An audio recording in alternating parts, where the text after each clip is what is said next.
Louez le Seigneur, sauveur des pécheurs. Romains chapitre 7, verset 14 ou chapitre 8, verset 2. Nous savons en effet que la loi est spirituelle, mais moi je suis charnel, vendu au péché. Car je ne sais pas ce que je ne fais point ce que je veux, et je fais ce que je hais. Or, si je fais ce que je ne veux pas, je reconnais par là que la loi est bonne. Et maintenant, ce n'est plus moi qui le fais, mais c'est le péché qui habite en moi. Ce qui est bon, je le sais, n'habite pas en moi, c'est-à-dire dans ma chair. J'ai la volonté, mais non le pouvoir de faire le bien. Car je ne fais pas le bien que je veux, et je fais le mal que je ne veux pas. Et si je fais ce que je ne veux pas, ce n'est plus moi qui le fais, c'est le péché qui habite en moi. Je trouve donc en moi cette loi: quand je veux faire le bien, le mal est attaché à moi.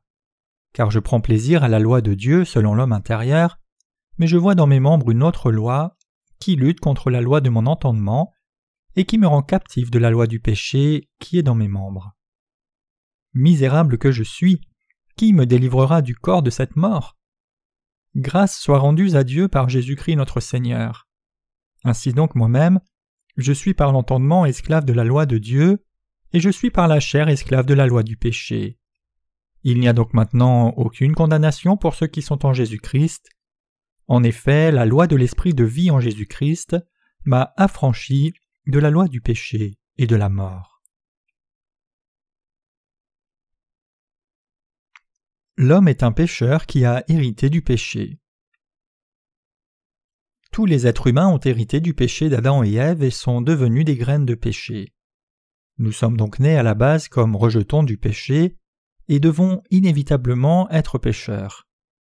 Tous les gens du monde ne peuvent s'empêcher de devenir des pécheurs du fait de leur ancêtre commun, Adam, même si aucun ne souhaite devenir pécheur. Quelle est l'origine du péché? Il est hérité de nos parents.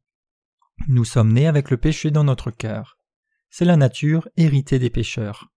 Nous avons 12 types de péchés hérités d'Adam et Ève.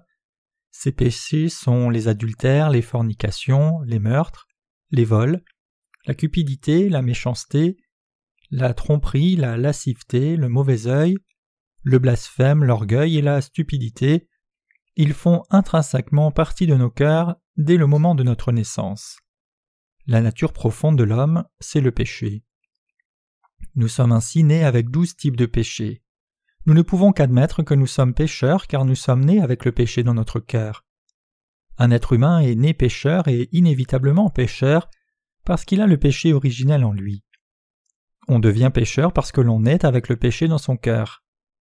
Même si nous ne péchons pas avec notre chair, nous ne pouvons nous empêcher de devenir pécheurs car Dieu regarde dans les cœurs. Donc, tous les êtres humains sont pécheurs devant le Seigneur. L'homme commet le péché de la transgression. Un être humain commet aussi le péché de la transgression. Il commet des péchés avec la chair, germant le péché originel de l'intérieur. Nous appelons ces péchés iniquité ou transgression. Ce sont les offenses de notre conduite extérieure qui viennent des 12 péchés dans notre cœur. Le péché mauvais à l'intérieur fait commettre à l'humain des actes sans loi et c'est pourquoi tous les humains, sans exception, sont des pécheurs. Un humain ne semble pas être pécheur quand il est très jeune. Le péché ne se montre pas remarquablement chez un bébé quand il est très jeune, de même qu'un jeune arbre à kaki ne donne pas de kaki. Mais les péchés se montrent de plus en plus lorsque nous prenons de l'âge, et nous savons que nous sommes des pécheurs. Nous appelons ces péchés iniquité ou transgression, et ce sont les péchés commis par le comportement.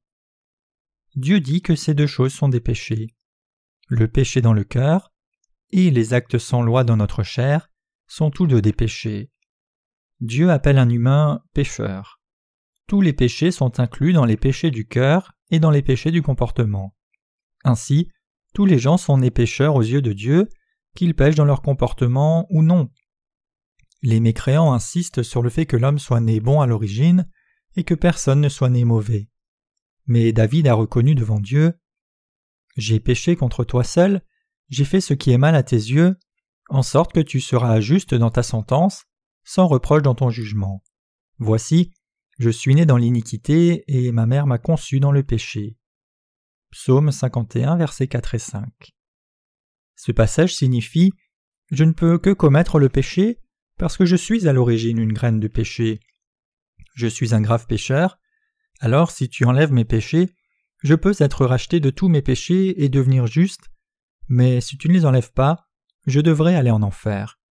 Tu dis que j'ai péché, mais je n'ai pas de péché. Si tu dis que je n'ai pas de péché, tout dépend de toi, Dieu, et de ton jugement. » Strictement parlant, aux yeux de Dieu, tous les êtres humains ne peuvent s'empêcher d'être des pécheurs parce qu'ils ont hérité du péché de leurs parents. Ils sont nés pécheurs, peu importe leur conduite. Le seul moyen d'échapper au péché est de croire au salut de Jésus. L'éducation publique apprend à nos enfants un faux message qui peut se résumer essentiellement de la manière suivante. Tous les gens sont nés bienveillants, vivez de manière vertueuse en accord avec la bonne nature des êtres humains, vous pouvez être bon si vous essayez. Ils ne disent que des choses positives, les humains vivent sous les enseignements des principes moraux. Mais pourquoi commettent-ils le péché dans leur cœur ou dans leur chair dans la société ou à la maison? Ils le font car ils sont nés à l'origine avec du péché. Les humains sont nés avec les graines du péché. Un humain ne peut faire autrement que commettre des péchés, bien qu'il veuille faire le bien.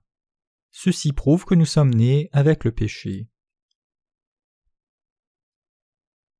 Vous devez vous connaître vous-même. Les gens ne peuvent s'empêcher de pécher dans la chair tout au long de leur vie, car ils sont nés dans le péché. C'est l'état original de l'humanité. Nous devons nous connaître nous-mêmes d'abord. Socrate disait « Connais-toi toi-même » et Jésus a dit « Vous êtes pécheurs si vous êtes conçus dans le péché et nés dans l'iniquité. Vous devez recevoir le pardon de vos péchés. » Connaissez-vous vous-même? La plupart des gens se comprennent mal eux-mêmes. Presque tous les gens vivent et meurent sans se comprendre eux-mêmes. Seuls les gens sages se connaissent eux-mêmes. Ceux qui perçoivent et croient la vérité de Jésus après avoir su qu'ils étaient une graine de méchants sont des sages. Ils ont le droit d'entrer dans le royaume des cieux. Ceux qui ne se connaissent pas eux-mêmes enseignent aux autres à jouer l'hypocrisie et à ne plus pécher. Ils enseignent aux gens à ne pas s'exprimer et à garder les péchés qui sont en eux. Les enseignants religieux forment à ne pas pécher et à réprimer les péchés quand ils s'agitent. Ils sont tous sur le chemin de l'enfer. Qui sont-ils? Ils sont les serviteurs de Satan, de faux bergers. Ce qu'ils enseignent n'est pas ce que le Seigneur nous enseigne. Bien sûr, notre Seigneur n'a pas dit de commettre le péché, mais il nous a dit « Vous avez du péché, vous êtes pécheurs, et le salaire du péché c'est la mort. Vous êtes sur le chemin de la destruction à cause de vos péchés, alors vous devez être rachetés de vos péchés. Recevez le don du salut qui vous sauve de tous les péchés, alors vos péchés seront pardonnés, vous recevrez la vie éternelle, vous deviendrez justes, précieux et enfants de Dieu. » Pourquoi Dieu a-t-il donné la loi aux êtres humains? Paul dit « Or la loi est intervenue pour que l'offense abonde, mais là où le péché a abondé, la grâce a surabondé. » Romains 5, verset 20. Dieu nous a donné la loi pour que nos péchés soient révélés d'autant plus dans le péché. Romains 7, verset 13. Il a donné sa loi aux pécheurs pour qu'ils reconnaissent leurs propres péchés sérieusement. Dieu a donné la loi aux Israélites quand les descendants de Jacob vivaient dans la nature après l'Exode. Il a donné 613 commandements différents. Pourquoi Dieu a-t-il donné les commandements aux humains? Dieu leur a donné la loi parce qu'en premier lieu, il voulait qu'ils reconnaissent leurs péchés, comme ils ne les connaissaient pas, et en second lieu, parce qu'ils étaient nés avec le péché. Les 10 commandements de la loi montrent quels graves pécheurs sont les humains. Tu n'auras point d'autre Dieu devant ma face. Tu ne te feras point d'image taillée, ni de représentation quelconque des choses qui sont en haut dans les cieux, qui sont en bas sur la terre, et qui sont dans les eaux plus bas que la terre. Tu ne te prosterneras point devant elles, et tu ne les serviras point, car moi l'Éternel ton Dieu, je suis un Dieu jaloux, qui punit l'iniquité des pères sur les enfants jusqu'à la 3e et la 4e génération de ceux qui me haïssent, et qui fait miséricorde jusqu'à 1000 générations, à ceux qui m'aiment et qui gardent mes commandements. Tu ne prendras point le nom de l'Éternel ton Dieu en vain, car l'Éternel ne laissera point impuni celui qui prendra son nom en vain. Souviens-toi du jour du repos pour le sanctifier. Tu travailleras 6 jours et tu feras tout ton ouvrage, mais le 7e jour est le jour du repos de l'Éternel ton Dieu. Tu ne feras aucun ouvrage, ni toi, ni ton fils, ni ta fille, ni ton serviteur, ni ta servante, ni ton bétail, ni l'étranger qui est dans tes portes. Car en 6 jours l'Éternel a fait les cieux, la terre et la mer et tout ce qui est contenu, et il s'est reposé le 7e jour. C'est pourquoi l'Éternel a béni le jour du repos et l'a sanctifié. Honore ton père et ta mère afin que tes jours se prolongent dans le pays que l'Éternel ton Dieu te donne. Tu ne tueras point, tu ne commettras point d'adultère, tu ne déroberas point, tu ne porteras point de faux témoignages contre ton prochain. Tu ne convoiteras point la maison de ton prochain, tu ne convoiteras point la femme de ton prochain, ni son serviteur, ni sa servante, ni son bœuf, ni son âne, ni aucune chose qui appartienne à ton prochain. Exode chapitre 20, versets 3 à 17. Dieu nous a donné à tous la loi et à travers elle, il nous a enseigné exactement quel genre de péché nous avions dans le cœur. Dieu nous a enseigné que nous étions des pécheurs complets face à Dieu, et il nous a illuminés par la vérité que nous étions pécheurs, car nous ne pouvons respecter la loi. Un humain peut-il respecter la loi de Dieu? Quand Dieu dit aux Israélites et aux gentils de n'avoir aucun autre Dieu que lui, il voulait leur faire voir qu'ils étaient des pécheurs qui, dès le début, ne pouvaient même pas respecter le premier commandement. À travers les commandements, ils se rendent compte qu'ils aiment d'autres créatures plus que le Créateur. Ils se rendent compte qu'ils prennent le nom de Dieu en vain, qu'ils fabriquent et servent des idoles que Dieu avait en horreur, et qu'ils ne se reposent pas même lorsque Dieu en a donné un repos pour leur propre bien. Ils ont aussi découvert qu'ils ne respectaient pas leurs parents, qu'ils commettaient des meurtres, l'adultère et qu'ils faisaient toutes sortes d'actions sans loi que Dieu leur avait interdites. Ils ne pouvaient en résumé pas respecter la loi de Dieu. La loi a une emprise sur ceux dont les péchés n'ont pas encore été pardonnés. Comprenez-vous maintenant pourquoi Dieu nous a donné la loi? Dieu a donné la loi en premier à ceux qui ne sont pas nés de nouveau. Ignorez-vous, frères, car je parle à des gens qui connaissent la loi, que la loi exerce son pouvoir sur l'homme aussi longtemps qu'il vit? Romains chapitre 7 verset 1er. Dieu a donné la loi à ceux qui avaient hérité des péchés de leurs ancêtres et n'étaient pas encore nés de nouveau, pour les faire crouler sous le péché.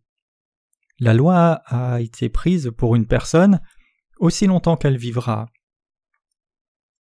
Tous les descendants d'Adam ont les 12 sortes de péchés dans leur cœur. Dieu a donné la loi à ceux qui ont le péché dans leur cœur, et il leur a dit qu'ils avaient le péché mortel.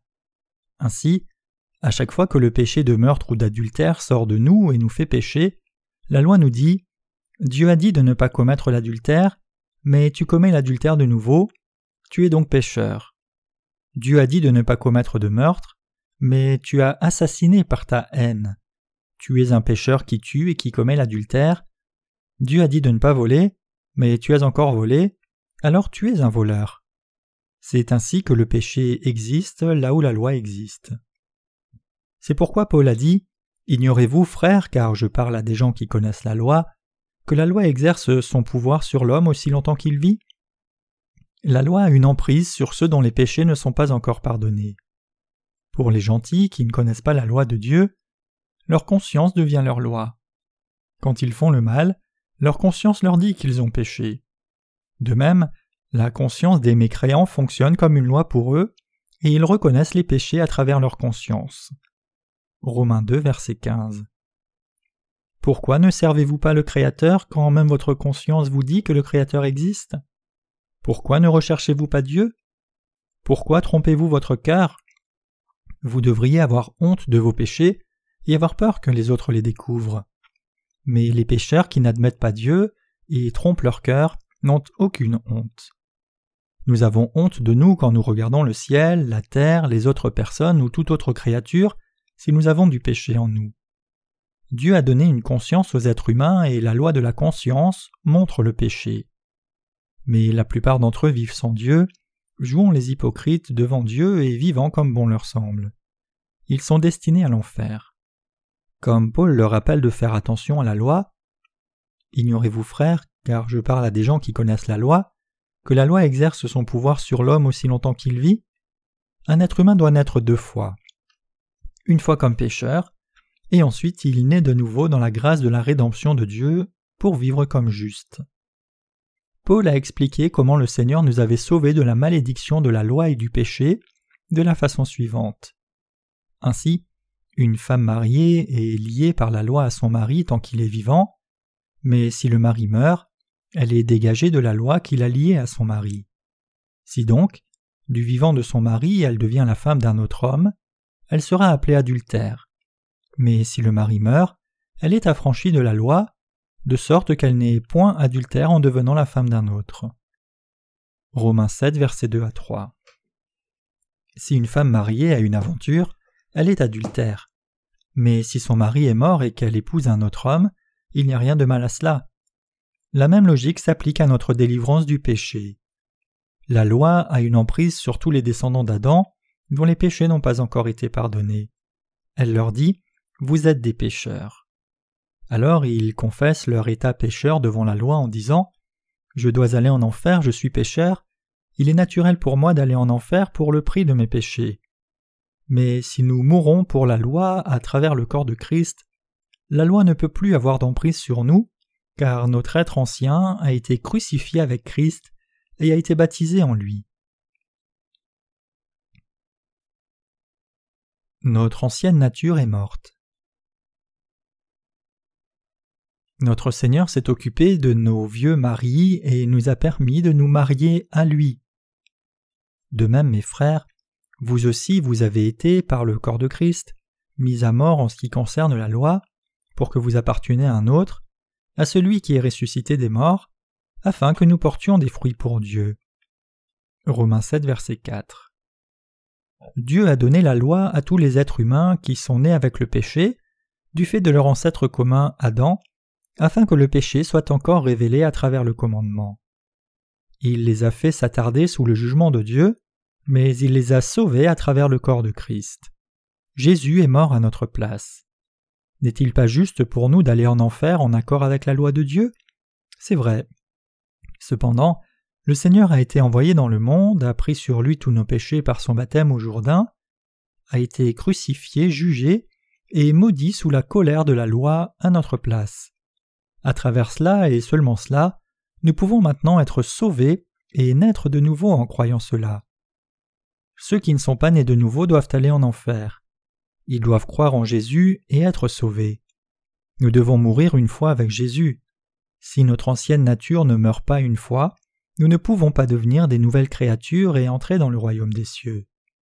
Si notre ancienne nature n'a pas été jugée par la loi à travers notre foi unie à Jésus, nous devons être jugés et envoyés en enfer.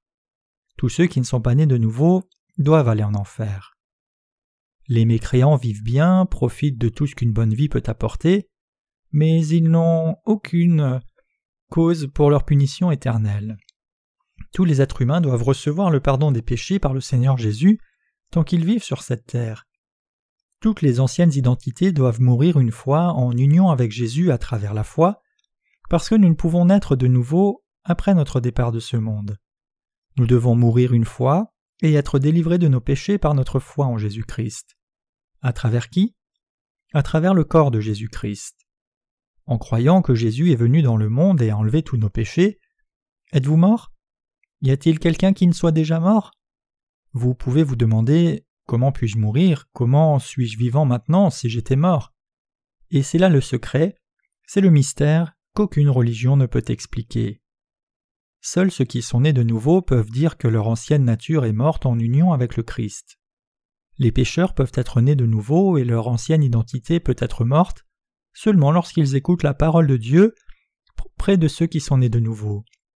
Et à travers cela, ils peuvent devenir les serviteurs de Dieu. Tous les êtres humains doivent écouter la parole de Dieu auprès de ceux qui sont nés de nouveau. Vous ne pouvez naître de nouveau si vous ignorez leurs enseignements. Même Paul ne pouvait naître de nouveau sans le Christ, bien qu'il ait appris la parole de Dieu de Gamaliel, l'un des enseignants les plus en vue de la parole de Dieu à l'époque. Comme nous sommes reconnaissants, nous apportons les fruits de la justice à Dieu en croyant en Jésus-Christ qui s'est levé d'entre les morts, lorsque nous sommes morts par le corps de Christ dans la foi. Nous pouvons alors mettre en avant les 9 types de fruits de l'Esprit Saint. Les passions pécheresses sont à l'œuvre dans nos membres pour porter les fruits de la mort. Car lorsque nous étions dans la chair, les passions des péchés provoqués par la loi agissaient dans nos membres, de sorte que nous portions des fruits pour la mort. Romains 7, verset 5. Lorsque nous étions dans la chair signifie avant que nous ne naissions de nouveau. Les passions pécheresses dans nos membres étaient en travail pour porter les fruits de la mort quand nous n'avions pas la foi dans le corps de Christ. Les passions pécheresses étaient constamment en travail dans nos membres à ce moment-là. Il y a 12 sortes de péchés dans notre cœur. D'une façon différente, cela signifie qu'il y a 12 expressions du péché dans notre cœur. Aujourd'hui, par exemple, le péché d'adultère peut sortir et agiter le cœur. Ensuite, le cœur ordonne à la tête « L'adultère est sorti de son trou et m'a ordonné de commettre un adultère. » Alors la tête répond « D'accord, je vais commander aux bras et aux jambes de l'exécuter. Écoutez bras et écoutez jambes, faites ce que vous voulez, allez-y vite. » La tête commande aux membres d'aller dans l'endroit où la chair commet l'adultère. Alors, le corps va faire ce que la tête commande. De même, lorsque le péché de meurtre sort de son trou, il agite le cœur et le cœur rend la tête furieuse contre quelqu'un.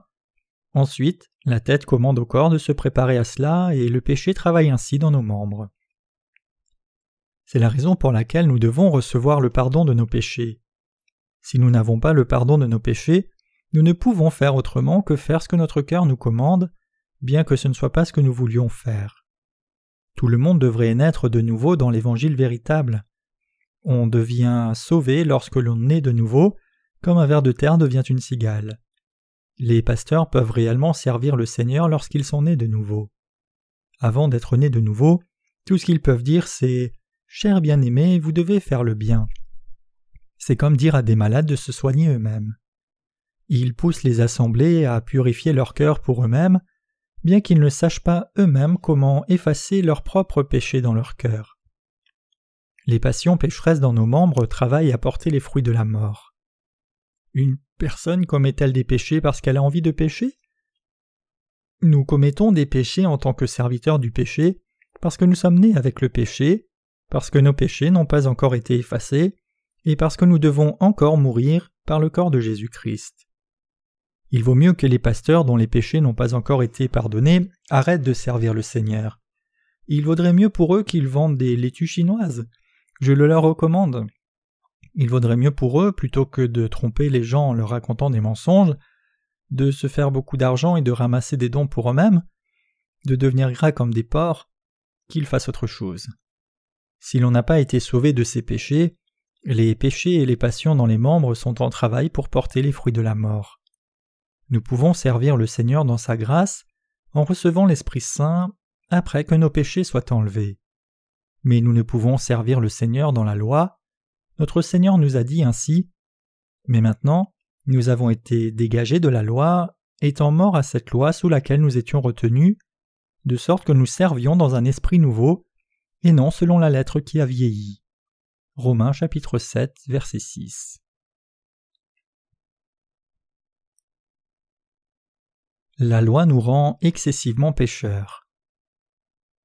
Que dirons-nous donc? La loi est-elle péché? Loin de là. Mais je n'ai connu le péché que par la loi. Car je n'aurais pas connu la convoitise si la loi n'avait dit « Tu ne convoiteras point », et le péché, saisissant l'occasion, produisit en moi par le commandement toutes sortes de convoitises, car sans loi le péché est mort. Pour moi, étant autrefois sans loi je vivais, mais quand le commandement est venu, le péché a repris vie, et moi je suis mort. Ainsi, le commandement qui conduit à la vie se trouva pour moi conduire à la mort, car le péché saisissant l'occasion me séduisit par le commandement, et par lui me fit mourir. La loi donc est sainte, et le commandement est saint, juste et bon. Ce qui est bon a-t-il donc été pour moi une cause de mort? Loin de là, mais c'est le péché, afin qu'il soit manifesté comme péché en me donnant la mort par ce qui est bon, et que par le commandement, il soit condamnable au plus haut point. Romains chapitre 7, versets 7 à 13. Paul dit que Dieu nous a donné la loi pour rendre nos péchés excessivement pécheurs.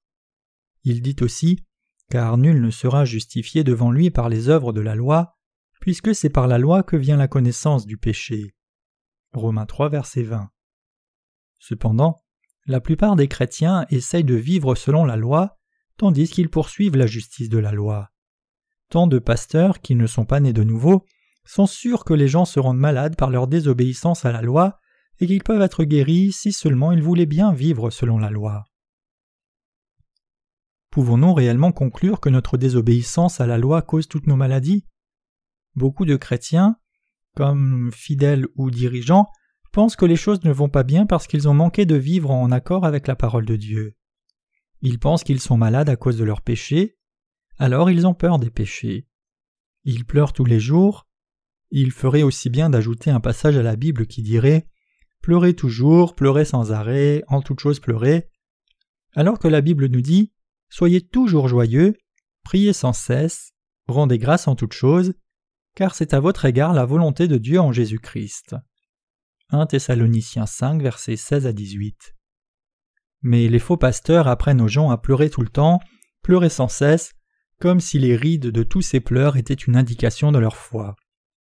Ceux qui ont une foi légaliste prétendent que les pleureurs ont une bonne foi.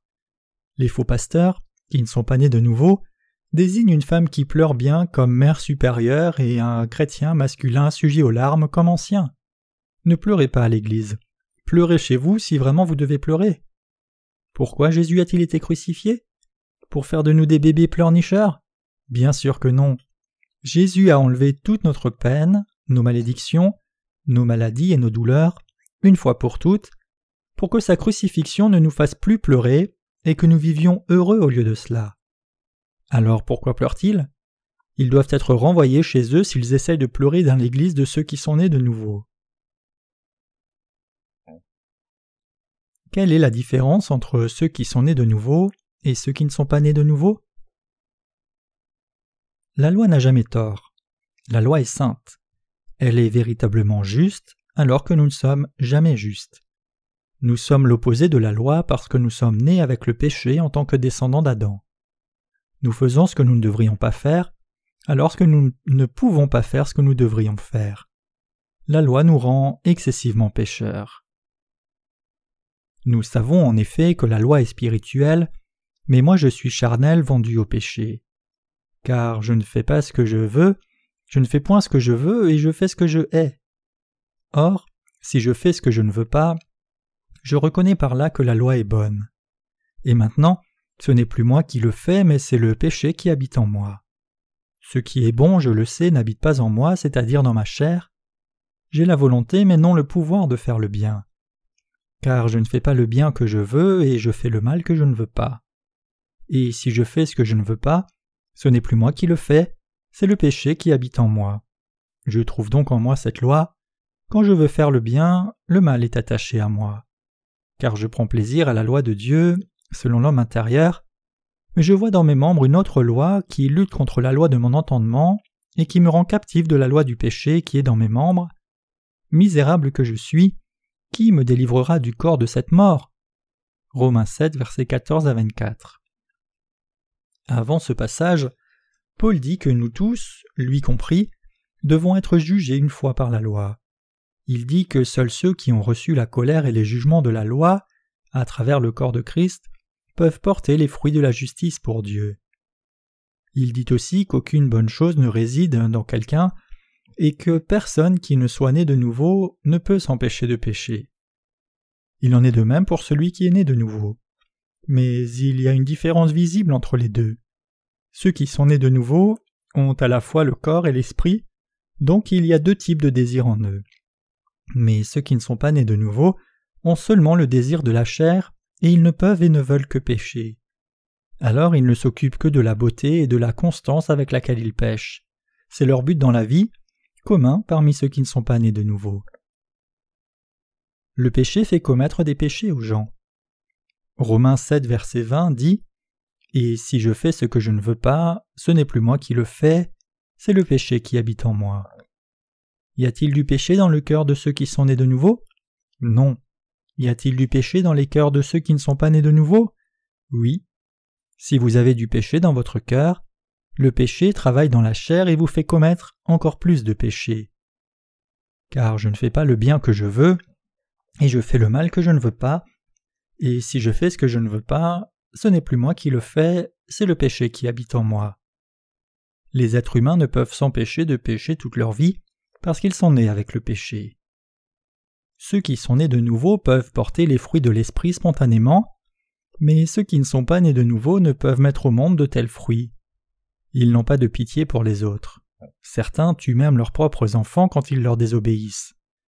La cruauté vient de leur cœur et tue leurs propres enfants dans leur cœur quand les enfants désobéissent. Bien qu'ils ne tuent pas directement leurs enfants avec leur cœur, ils les tuent un nombre de fois incalculable. Comprenez-vous ce que je suis en train d'essayer de vous dire ? Seuls les justes ne peuvent faire pareille chose. Ils entrent dans des discussions échauffées, mais ils ne peuvent et n'auront pas un cœur aussi cruel, rempli de tant d'amertume et de colère que les autres. Au lieu de cela, les justes veulent avoir pitié des gens dans leur cœur, même ceux avec qui ils peuvent avoir des disputes pour des opinions différentes. Je trouve alors une loi, bien que le mal soit présent en moi, celle qui veut faire le bien. Les êtres humains veulent faire le bien parce qu'ils sont créés à l'image de Dieu, mais tant que leur péché existe encore dans leur cœur, seules des choses mauvaises peuvent sortir d'eux. Les chrétiens qui ne sont pas nés de nouveau parlent entre eux et se lamentent « Je veux vraiment faire le bien, mais je n'y arrive pas, je ne sais pas pourquoi je ne peux pas. » Ils doivent savoir qu'ils ne le peuvent pas, parce qu'ils sont des pécheurs qui n'ont pas encore été sauvés. Ils ne peuvent pas faire le bien car ils ont du péché dans leur cœur. Ceux qui sont nés de nouveau ont les désirs de l'esprit, de même que ceux de la chair, mais ceux qui ne sont pas nés de nouveau n'ont pas encore l'esprit. C'est la différence clé qui distingue ceux qui sont nés de nouveau de ceux qui ne le sont pas. Paul parle de son état alors qu'il n'était pas encore né de nouveau dans le chapitre 7. Expliquant la loi à partir de Romains 7, verset 1, il dit qu'il ne pouvait faire le bien qu'il voulait, mais qu'il faisait le mal qu'il ne voulait pas faire. Paul, en d'autres termes, n'avait aucun désir de péché et voulait seulement faire le bien. Pourtant, il ne pouvait faire que ce qu'il ne voulait pas faire, tandis que ce qu'il voulait faire du fond du cœur lui restait impossible. Misérable que je suis, qui me délivrera du corps de cette mort ? Il se lamentait sur son triste sort, mais a loué ensuite immédiatement le Seigneur en ces termes : « Grâce soit rendue à Dieu par Jésus-Christ notre Seigneur. » Comprenez-vous ce que cela veut dire ? Nous qui sommes nés de nouveau, nous comprenons ce qu'il dit, mais ceux qui ne sont pas nés de nouveau ne pourront jamais le comprendre. Un ver qui n'est jamais devenu une cigale ne peut comprendre ce que dit une cigale. Waouh, je chante plusieurs heures par jour dans un arbre, le vent est frais. Un ver répondra peut-être depuis la terre : Vraiment, mais qu'est-ce que c'est le vent ? Il ne comprendra jamais ce que dit la cigale, mais la cigale sait ce qu'est le vent. Puisque Paul est né de nouveau, il peut expliquer exactement quelle différence il y a entre ceux qui sont nés de nouveau et les autres. Il disait que le Sauveur qu'il avait sauvé était Jésus-Christ. Jésus-Christ nous a-t-il sauvés ? Certainement qu'il l'a fait. Ainsi donc, moi-même je suis par l'entendement esclave de la loi de Dieu, et je suis par la chair esclave de la loi du péché. Ceux dont les péchés ont été enlevés servent la loi de Dieu dans leur cœur. Que servent-ils alors dans la chair ? Ils servent la loi du péché dans la chair. La chair aime pécher car elle n'a pas changé du tout. La chair veut les choses de la chair et l'esprit celles de l'esprit. Donc ceux dont les péchés ont été enlevés peuvent et veulent suivre le Seigneur parce que l'Esprit Saint est maintenant en eux. Mais ceux dont les péchés n'ont pas été enlevés ne peuvent que suivre les péchés dans leur cœur et dans leur chair. Ceux qui sont nés de nouveau, ceux dont les péchés ont été enlevés, peuvent maintenant suivre Dieu dans leur esprit, même si leur chair suit le péché. La loi de l'esprit de vie en Jésus-Christ nous a libérés de la loi du péché et de la mort. Passons à Romains 8.1 maintenant. Ceux dont les péchés ont été enlevés en croyant au salut de Jésus ne sont plus jugés par la loi de Dieu, bien qu'ils soient nés pécheurs. Il n'y a donc maintenant aucune condamnation pour ceux qui sont en Jésus-Christ. En effet, la loi de l'esprit de vie en Jésus-Christ m'a affranchi de la loi du péché et de la mort. Romains 8, versets 1 à 2.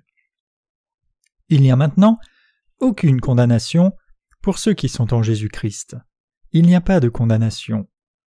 Ceux qui sont nés de nouveau n'ont pas de péché, et il n'y a pas de jugement pour eux. Aucun péché ne demeure dans leur cœur parce que la loi de l'Esprit de vie en Jésus-Christ les a libérés de la loi du péché et de la mort.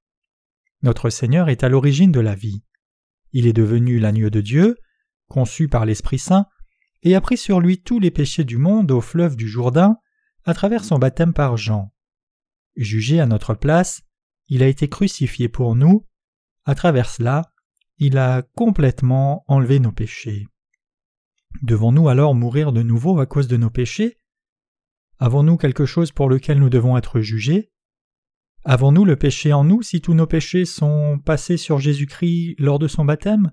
Bien sûr que non. Nous n'avons plus à être jugés parce que le Seigneur a été baptisé au fleuve du Jourdain, a été crucifié à notre place, puis s'est relevé d'entre les morts le 3e jour pour sauver tous les pécheurs. Le salut de Dieu nous libère de son jugement, tandis que la loi amène le châtiment. En effet, la loi de l'Esprit de vie en Jésus-Christ m'a affranchi de la loi du péché et de la mort. La colère de Dieu est révélée dans ceux qui ont péché. Dieu les envoie tous en enfer. Mais le Seigneur nous a délivrés de la loi du péché et de la mort en enlevant le péché de nos cœurs. Il a fait des croyants qui sont en Jésus-Christ des personnes libres de tout péché. Vos péchés ont-ils été enlevés? Car, chose impossible à la loi, parce que la chair la rendait sans force, Dieu a condamné le péché dans la chair en envoyant, à cause du péché, son propre Fils dans une chair semblable à celle du péché, et cela afin que la justice de la loi fût accomplie en nous qui marchons, non selon la chair, mais selon l'Esprit. Romains 8, versets 3 et 4. Notre Seigneur nous dit clairement que la chair est faible et ne peut obéir aux justes demandes de la loi. La loi de Dieu est sûrement belle et bonne, mais nous ne pouvons vivre par elle, car la chair est faible. La loi de Dieu demande que nous soyons parfaits. Elle demande que nous atteignions la pleine obéissance de la loi de Dieu, mais notre chair ne peut vivre dans les demandes de la loi, car elle est faible. La loi apporte ainsi sa colère sur nous, mais à quoi sert Jésus si nous serons de toute façon jugés? Dieu nous a envoyé son Fils unique pour nous sauver. Dieu nous a donné sa justice en envoyant son propre Fils dans la chair pour nous sauver. Jésus a été envoyé sous la forme de la chair pour nous sauver. Dieu a condamné le péché dans la chair. Dieu a mis tous nos péchés sur Jésus pour que les justes demandes de la loi soient accomplies en nous, qui ne marchons pas selon la chair, mais selon l'Esprit. Nos péchés sont enlevés par notre foi en Jésus-Christ dans nos cœurs. Nos péchés sont effacés quand nous admettons ce que Jésus a fait pour nous. Ceux qui vivent en accord avec l'Esprit et ceux qui sont en accord avec la chair. Il y a deux sortes de chrétiens, ceux qui suivent leurs propres pensées et ceux qui suivent la parole de la vérité. Les premiers peuvent être sauvés tandis que les derniers périront. Ceux en effet qui vivent selon la chair s'affectionnent aux choses de la chair, tandis que ceux qui vivent selon l'Esprit s'affectionnent aux choses de l'Esprit. Et l'affection de la chair c'est la mort, tandis que l'affection de l'Esprit c'est la vie et la paix. Romains 8, versets 5 à 6. Ceux qui pensent que croire en Dieu c'est vivre en accord avec la loi ne seront jamais parfaits. Ceux en effet qui vivent selon la chair s'affectionnent aux choses de la chair. Ce sont des choses de la chair que de nettoyer seulement l'extérieur. Ceux qui dépoussièrent la Bible et vont au culte tous les dimanches dans des habits saints, bien qu'ils se battent avec leurs femmes et soient mauvais à la maison, deviennent tout à coup des anges le dimanche. « Comment allez-vous ? Ça me fait plaisir de vous voir. » Ils disent Amen de nombreuses fois dès que le pasteur prêche, d'une voix sainte et d'une façon pleine de compassion. Ils sortent doucement du culte après la fin, mais ils sont différents dès que l'Église est hors de leur vue. Qu'est-ce que Dieu m'a dit? Je ne m'en rappelle pas. Allons boire un coup. Ce sont des anges dans l'Église, mais ils deviennent des êtres charnels sans délai lorsqu'ils sont loin de l'Église. Les pécheurs doivent donc prier Dieu comme ceci. Dieu, je t'en prie, sauve-moi, moi qui suis une créature misérable. Je ne peux entrer dans le royaume des cieux et j'irai en enfer si tu ne me sauves pas. Mais si tu laves tous les péchés que je commets jusqu'à ma mort, je peux entrer dans le royaume des cieux par la foi. Ils doivent se reposer entièrement sur Dieu. Chaque croyant reçoit la rédemption de ses péchés et mène une vie spirituelle quand il croit la parole de Dieu. Ceux qui vivent selon l'Esprit s'affectionnent aux choses de l'Esprit, et l'affection de la chair c'est la mort, tandis que l'affection de l'Esprit c'est la vie et la paix. Si nous pensons et croyons la vérité de Dieu, la paix sera sur nous. Car l'affection de la chair est inimitié contre Dieu parce qu'elle ne se soumet pas à la loi de Dieu et elle ne le peut même pas. Or, ceux qui vivent selon la chair ne sauraient plaire à Dieu. Romains 8, versets 7 à 8. Ceux dont les péchés ne sont pas enlevés et qui sont toujours dans la chair ne peuvent plaire à Dieu. Pour vous, vous ne vivez pas selon la chair mais selon l'Esprit, si du moins l'Esprit de Dieu habite en vous. Si quelqu'un n'a pas l'Esprit de Christ, il ne lui appartient pas. Romains 8, verset 9. Les gens sont confus à cause de ces passages parce que Paul parle avec des mots d'une spiritualité profonde. Ceux qui ne sont pas nés de nouveau sont embrouillés par les chapitres 7 et 8 de Romains. Ils ne peuvent pas comprendre cette partie de la Bible, mais nous qui sommes nés de nouveau, ne sommes pas dans la chair et nous ne vivons pas seulement pour la chair. Lisez attentivement ce que Paul dit dans le passage précédent. L'Esprit Saint demeure-t-il en vous? Si quelqu'un n'a pas l'Esprit de Christ, cette personne ne lui appartient pas. Si elle ne lui appartient pas, elle appartient alors à Satan et c'est un pécheur destiné à l'enfer. Et si Christ est en vous, le corps il est vrai est mort à cause du péché, mais l'Esprit est vie à cause de la justice. Et si l'Esprit de celui qui a ressuscité Jésus d'entre les morts habite en vous, celui qui a ressuscité Christ d'entre les morts rendra aussi la vie à vos corps mortels par son Esprit qui habite en vous. Romains 8, versets 10 et 11. Amen. Notre Seigneur fut conçu par l'Esprit Saint, envoyé dans le monde dans la chair et a enlevé tous nos péchés. Le Seigneur est venu parmi les fidèles qui croyaient en la rédemption des péchés et s'est installé dans chacun de leurs cœurs. L'Esprit Saint vient dans le cœur et prouve que notre Seigneur Jésus-Christ a effacé tous nos péchés et nous a rendus blancs comme neige. Dieu donnera aussi la vie à notre chair lorsque Jésus reviendra dans le monde. Celui qui a ressuscité Christ d'entre les morts rendra aussi la vie à vos corps mortels par son Esprit qui habite en vous. L'Esprit est témoin que nous sommes enfants de Dieu.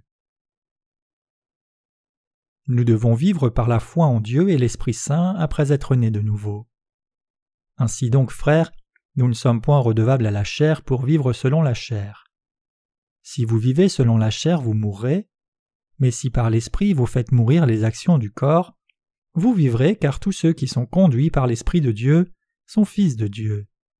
Et vous n'avez point reçu un esprit de servitude pour être encore dans la crainte, mais vous avez reçu un esprit d'adoption par lequel nous crions « Abba, Père ». L'Esprit lui-même rend témoignage à notre esprit que nous sommes enfants de Dieu. Or, si nous sommes enfants, nous sommes aussi héritiers, héritiers de Dieu et co-héritiers de Christ, si toutefois nous souffrons avec lui afin d'être glorifiés avec lui. Romains 8, versets 12 à 17.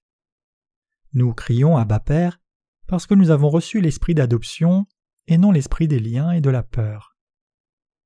L'Esprit lui-même rend témoignage à notre esprit que nous sommes enfants de Dieu. En premier lieu, l'Esprit Saint est témoin que nous avons reçu la rémission des péchés par la parole concrète de Dieu. Le second témoignage, c'est que nous n'avons pas de péché. L'Esprit se porte témoin de notre salut. L'Esprit Saint a procédé de cette manière dans le cœur de ceux dont les péchés ont été enlevés. Il n'y a point de juste, pas même un seul. Romains 3, verset 10. C'est vrai, mais c'était avant que Dieu ne nous délivre. Dans ce passage, il est écrit que nous sommes justifiés librement par sa grâce à travers la rédemption que représente Jésus-Christ. Romains 3, verset 24. Il est aussi écrit que l'Esprit lui-même est témoin que nous sommes enfants de Dieu. L'Esprit vient vers nous lorsque nous admettons dans nos cœurs ce que Dieu a fait pour nous, mais si nous ne croyons pas, l'Esprit n'est nulle part en nous. Si nous recevons ce que Dieu a fait pour nous dans nos cœurs, l'Esprit est témoin. Vous êtes mes enfants, vous êtes justes, vous êtes mon peuple. Héritiers de Dieu et co-héritiers de Christ, si toutefois nous souffrons avec lui afin d'être glorifiés avec lui. Il est entièrement justifié pour les enfants de Dieu de souffrir avec le Seigneur, de même que d'être glorifiés avec lui. Ceux qui ont l'Esprit Saint, étant conduits par l'Esprit, reposent leur espoir sur leur entrée dans le royaume des cieux. Nous vivons dans l'espérance du royaume millénaire et du royaume des cieux, malgré les souffrances du temps présent. Examinons Romains 8, versets 18 à 25. J'estime que les souffrances du temps présent ne sauraient être comparées à la gloire à venir qui sera révélée pour nous. Aussi la création attend-elle avec un ardent désir la révélation des fils de Dieu. Car la création a été soumise à la vanité, non de son gré mais à cause de celui qui l'y a soumise, avec l'espérance qu'elle aussi sera affranchie de la servitude de la corruption pour avoir part à la liberté de la gloire des enfants de Dieu. Or, nous savons que jusqu'à ce jour, la création tout entière soupire et souffre les douleurs de l'enfantement. Et ce n'est pas elle seulement, mais nous aussi qui avons les prémices de l'Esprit, nous aussi nous soupirons en nous-mêmes, en attendant l'adoption et la rédemption de notre corps. Car c'est en espérance que nous sommes sauvés. Or l'espérance que l'on voit n'est plus espérance. Ce que l'on voit peut-on l'espérer encore? Mais si nous espérons ce que nous ne voyons pas, nous l'attendons avec persévérance. Nous sommes les premiers fruits de l'Esprit Saint. Nous qui sommes nés de nouveau, sommes les premiers fruits de la résurrection. Nous participerons à la première résurrection. Jésus-Christ est le premier fruit de la résurrection et nous sommes ceux qui le suivront. Ceux qui appartiennent à Christ prennent part à la première résurrection et alors vient la fin. Ceux qui sont indignes de Dieu prendront part à la seconde résurrection pour être jugés. C'est ce que Paul a dit. J'estime que les souffrances du temps présent ne sauraient être comparées à la gloire à venir qui sera révélée pour nous. Ici, par le mot gloire, il fait référence au royaume millénaire et au royaume des cieux. Nous serons tous changés lorsque les temps bénis viendront. Les enfants de Dieu se relèveront complètement de la mort, et chacun d'eux recevra la vie éternelle de la part du Seigneur. La chair se relèvera vraiment de la mort. Nos âmes ont déjà été ressuscitées. Dieu renouvellera toutes choses et les justes vivront heureux comme des rois pendant 1000 ans. Toutes les créatures de l'univers attendent la manifestation des enfants de Dieu. La création sera changée de même que nous serons changés. Il n'y aura rien de tel que la douleur, la souffrance ou la mort lorsque viendra le temps du millénaire. Mais nous gémissons à présent. Pourquoi? Parce que la chair est encore faible. Pourquoi nos âmes gémissent-elles? Elles gémissent pour la rédemption de notre corps. Et ce n'est pas elles seulement, mais nous aussi qui avons les prémices de l'Esprit, nous aussi nous soupirons en nous-mêmes, en attendant l'adoption, la rédemption de notre corps. Car c'est en espérance que nous sommes sauvés. Or l'espérance que l'on voit n'est plus espérance. Ce qu'on voit peut-on l'espérer encore? Mais si nous espérons ce que nous ne voyons pas, nous l'attendons avec persévérance. Romains 8, versets 23 à 25.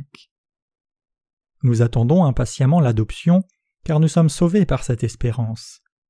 Nous, dont les péchés ont été complètement ôtés, entrerons dans le royaume millénaire et le royaume des cieux. Nous ne périrons pas, même si le monde s'achève soudainement.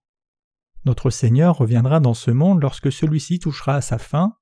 Il reviendra de nouveau et élèvera ceux qui auront été renouvelés comme les justes. Il les fera régner pendant 1000 ans. La fin du monde signifie le désespoir pour les pécheurs, mais un nouvel espoir pour les justes. Paul espérait sa venue. Gémissez-vous et attendez-vous la rédemption de votre corps? L'Esprit attend-il aussi? Nous serons changés en des corps spirituels, comme le corps ressuscité de Jésus-Christ, ne sentant ni la douleur ni la faiblesse. Le Saint-Esprit aide les justes à avoir la foi. Le Saint-Esprit nous aide à avoir la foi. Espérons-nous ce que nous voyons? Non. Nous espérons ce que nous ne pouvons pas encore voir. De même aussi, l'Esprit nous aide dans notre faiblesse, car nous ne savons pas ce qu'il nous convient de demander dans nos prières. Mais l'Esprit lui-même intercède par des soupirs inexprimables, et celui qui sonde les cœurs connaît quelle est la pensée de l'Esprit, parce que c'est selon Dieu qu'il intercède en faveur des saints. Romains 8, versets 26 et 27. Qu'est-ce que l'Esprit désire réellement en nous? Que nous aide-t-il à faire? Qu'espérez-vous? Nous espérons de nouveaux cieux et une nouvelle terre. 2 Pierre 3, verset 13. Le royaume des cieux. Nous ne voulons plus vivre dans ce monde périssable. Nous sommes fatigués et ainsi nous attendons le jour de notre Seigneur. Nous voulons vivre éternellement, sans péché, sans maladie, sans mauvaise pensée. Nous voulons vivre heureux dans la joie, la paix, l'amour, l'humilité, dans une association complète avec le Seigneur Jésus et avec nous-mêmes. Ainsi l'Esprit gémit et intercède pour nous, en attendant de nouveaux cieux et une nouvelle terre. Pour parler franchement, nous les justes n'avons aucun plaisir dans ce monde, à l'exception peut-être d'un match de foot de temps en temps avec nos collègues serviteurs de Dieu. Nous vivons sur terre parce que nous prêchons l'Évangile, mais s'il n'y avait pas cette grande mission, les justes n'auraient aucune raison d'être dans ce monde. Dieu fait concourir toutes choses au bien de ceux qui sont nés de nouveau et qui l'aiment. Lisons Romains 8, versets 28 à 30. Nous savons du reste que toute chose concourt au bien de ceux qui aiment Dieu, de ceux qui sont appelés selon son dessein. Car ceux qu'il a connus d'avance, il les a aussi prédestinés à être semblables à l'image de son Fils, afin que son Fils fût le premier-né entre plusieurs frères, et ceux qu'il a prédestinés, il les a aussi appelés, et ceux qu'il a appelés, il les a aussi justifiés, ceux qu'il a justifiés, il les a aussi glorifiés. Dans Romains 8, 28, Paul dit « Nous savons du reste que toute chose concourt au bien de ceux qui aiment Dieu, de ceux qui sont appelés selon son dessein. » Ce passage est très important. Beaucoup de gens pensent « Pourquoi suis-je né ? Dieu aurait dû me créer dans un lieu où Satan n'existe pas, et il aurait dû me permettre de vivre dans le royaume des cieux dès le début. Pourquoi m'a-t-il fait comme cela ?» Certains, nés dans une mauvaise condition, sont pleins de rancune, d'abord envers leurs parents et ensuite envers Dieu. Pourquoi m'as-tu fait naître dans une telle souffrance? Ce passage nous fournit la réponse à une telle interrogation. Nous sommes nés comme les créatures de Dieu, est-ce exact? Nous sommes sa création. Dieu nous a fait à son image selon les traits de Dieu, mais nous sommes tout de même ses créatures. Dieu avait un dessein en nous plaçant dans ce monde. Les Écritures disent « Nous savons du reste que toute chose concourt au bien de ceux qui aiment Dieu, de ceux qui sont appelés selon son dessein. » Du fait du péché originel hérité d'Adam et Ève, nos ancêtres trompés par le diable, nous sommes nés en tant que pécheurs et nous avons souffert. Mais Dieu nous a envoyé Jésus-Christ pour faire de nous ses enfants par la foi. C'était son dessein en nous créant. Il a également la volonté de nous donner une vie heureuse et éternelle, pareille à celle des dieux avec Jésus-Christ, et Dieu le Père dans le royaume millénaire et le royaume des cieux. Nous savons du reste que toute chose concourt au bien de ceux qui aiment Dieu, de ceux qui sont appelés selon son dessein. La volonté de Dieu pour nous était accomplie lorsque nos péchés ont été ôtés. N'est-ce pas vrai? Ne devrions-nous pas être heureux d'être nés dans ce monde? Lorsque nous pensons à la gloire dont nous jouirons dans l'avenir, nous ne pouvons nous empêcher de nous réjouir d'être nés. Mais la plupart des gens ne sont pas heureux et c'est parce qu'ils rejettent l'amour de Dieu. Savez-vous pourquoi il y a des péchés, des maladies et pourquoi tout semble aller bien pour les méchants, alors que ceux qui tentent de faire le bien paraissent souffrir? C'est parce que ce n'est qu'en souffrant que nous recherchons Dieu, le rencontrons et devenons ses enfants en recevant le pardon de nos péchés. Dieu laisse vivre les méchants dans ce monde pour faire concourir toutes choses au bien de ceux qu'il aime. Ne pensez pas comme ceci. Je ne sais pas pourquoi Dieu m'a fait ainsi. Pourquoi Dieu m'a-t-il fait naître et souffrir dans une famille si pauvre? Dieu nous fait naître dans ce monde sous le règne de Satan et de la loi, pour faire de nous ses enfants et pour nous faire vivre éternellement comme des rois, avec notre Seigneur et son royaume. Toutes choses ont concouru au mieux et Dieu a fait de nous ses enfants. C'était le dessein de Dieu de nous faire ainsi. Nous n'avons rien de quoi nous plaindre ou de murmurer contre Dieu. Pourquoi Dieu m'a-t-il fait ainsi? Pourquoi suis-je comme cela? La bonne volonté de Dieu s'accomplit à travers ces difficultés. Ne vous plaignez pas de vos souffrances, ne répétez plus ces refrains pessimistes à propos de votre vie. Comme il est réservé aux hommes de mourir une seule fois, après quoi vient le jugement. Hébreux 9, verset 27. là se trouve la grâce du salut de Dieu, entre la naissance d'un individu et le jugement. Nous croyons en Jésus-Christ, tous nos péchés ont été ôtés par la grâce de Dieu, et nous régnerons éternellement dans le royaume millénaire et le royaume des cieux. Nous devons nous appeler Seigneur de toute la création. Comprenez-vous à présent pourquoi Dieu vous a fait souffrir? Il nous a donné des souffrances et des difficultés pour nous accorder la bénédiction de faire de nous ses enfants en nous faisant revenir à Dieu. Dieu nous a prédestinés à nous conformer à l'image de son Fils. Nous recevons la rémission des péchés, sommes sauvés du jugement de Dieu et devenons justes en un seul instant. Nous sommes rendus justes une fois pour toutes, et nous pouvons instantanément devenir les enfants de Dieu par la foi. Le salut de Dieu n'est pas le résultat d'un long processus de notre propre sanctification. Dieu nous a sauvés une fois pour toutes, et nous a rendus justes d'un seul coup. Car ceux qu'il a connus d'avance, il les a aussi prédestinés à être semblables à l'image de son Fils, afin que son Fils fût le premier-né entre plusieurs frères. Et ceux qu'il a prédestinés, il les a aussi appelés, et ceux qu'il a appelés, il les a aussi justifiés, ceux qu'il a justifiés, il les a aussi glorifiés. Romains 8, versets 29 et 30. Beaucoup de gens basent les 5 doctrines du calvinisme sur ce passage, mais ils ont tort. Ici, Paul dit « Car ceux qu'il a connus d'avance, il les a aussi prédestinés à être semblables à l'image de son Fils. » Dieu nous a prédestinés à être ses enfants en Jésus. Dieu nous a prédestinés à naître dans ce monde selon son plan. Il nous a créés pour nous conformer à quelle image? Pour nous conformer à l'image de Dieu, à l'image de son Fils. Dieu nous a permis de naître et a prévu de nous adopter comme ses enfants par Jésus-Christ, selon le bon plaisir de sa volonté. Il a promis d'envoyer son Fils pour faire de nous ses enfants, nous qui nous conformons à l'image de son Fils. Dieu nous a appelés par Jésus-Christ lorsque nous étions pécheurs, en tant que descendants d'Adam. Venez à moi, vous tous qui êtes fatigués et chargés, et je vous donnerai du repos. Matthieu 11, verset 28. Il nous a appelés après avoir enlevé tous nos péchés. Il nous a appelés pour nous rendre justes par la foi. Dieu nous a rendus justes et il nous a glorifiés. Dieu a appelé les pécheurs et les a rendus justes une fois pour toutes. Nous avons été rendus justes une fois pour toutes en croyant en Jésus-Christ comme notre Sauveur et non en étant sanctifiés de manière incrémentale, comme les théologiens l'affirment. Dieu appelle les pécheurs et les rend justes. C'est pour cela qu'il appelle les pécheurs. Ceux qu'il a appelés, il les a aussi justifiés. Ceux qui sont appelés par Dieu et qui croient dans ce que Jésus-Christ a accompli deviennent justes.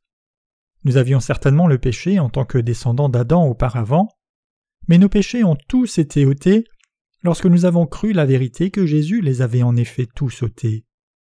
Avez-vous donc du péché ou non? Bien sûr que non. Nous n'avons plus aucun péché en nous. Ceux qu'il a appelés, il les a aussi justifiés. Les justes sont ceux qui sont devenus enfants de Dieu. Il est inexact de dire que nous devenons enfants de Dieu par étapes, pas à pas.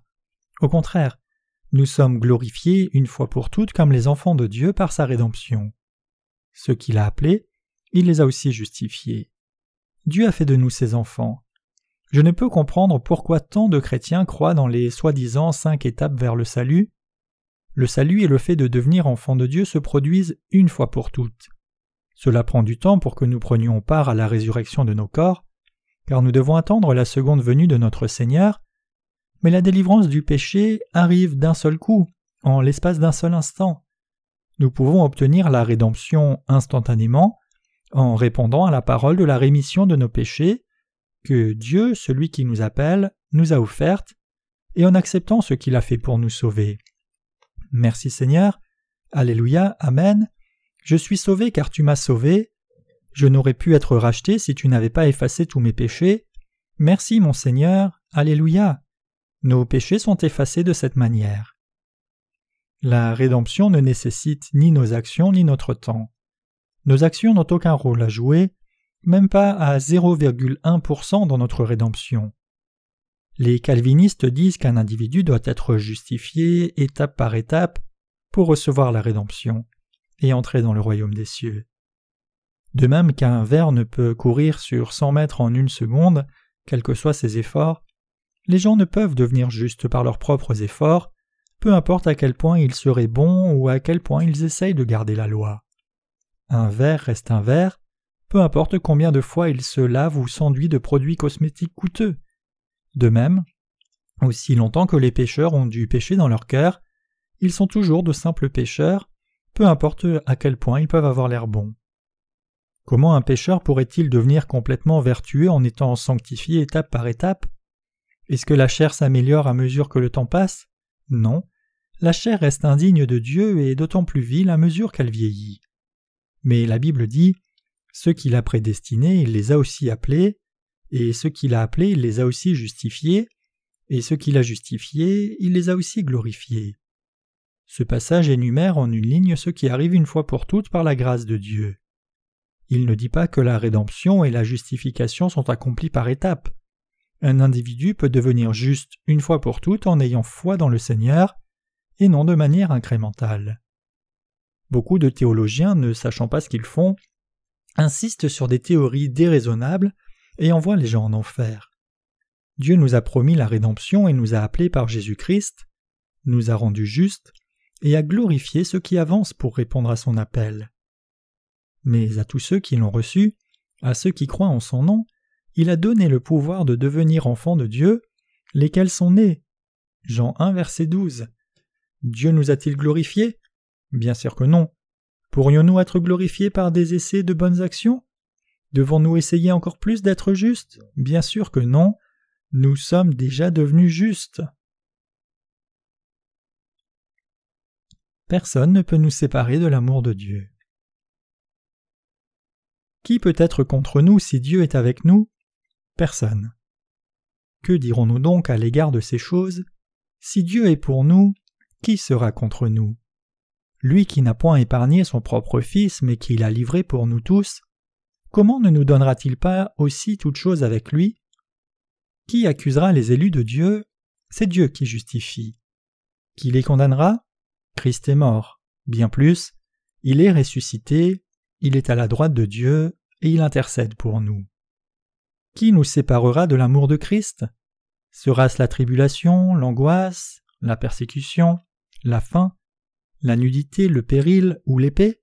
Selon qu'il est écrit, « C'est à cause de toi qu'on nous met à mort tout le jour, qu'on nous regarde comme des brebis destinées à la boucherie. » Mais dans toutes ces choses, nous sommes plus que vainqueurs par celui qui nous a aimés.